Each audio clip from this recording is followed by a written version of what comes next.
بيعجبني في عصام الحضري انه بيضرب ولا يبالي، وبصراحه ما بيخافش من حد. اتكلم مع سيف زاهر وحرجه ومشي بعكس اتجاه سيف في الحوار خالص. سيف زاهر بيقول له عاوزين نتكلم عن الفتره الجايه وان الدوري مهم للاهلي وننسى اللي فات.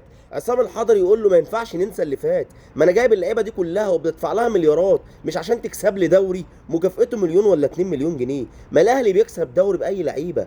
لكن هو ليه كله بيتكلم وسايبين اوضه اللبس؟ محدش بيتكلم عليها ليه؟ خايفين من ايه؟ مشكله الاهلي الحقيقيه في اوضه اللبس. ما ينفعش اجي اتدرب واكون حلو والاقي اللي جنبي قاعد بياخد 4 اضعاف اللي انا باخده وانا احسن منه في الملعب، وتقول لي اقعد ساكت.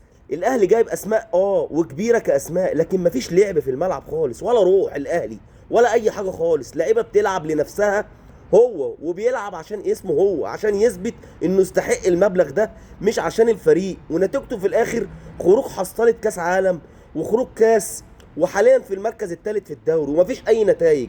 عشان احنا فكرنا من الاول غلط، وكان كل هدفنا من الصفقات اننا نكيد ده ونغيظ ده، والنتيجه ان احنا اللي اتنكدنا واحنا اللي اتغاظنا في الاخر. اقسم بالله حضري عالمي، وعشان كده احنا بنحبك فعلا.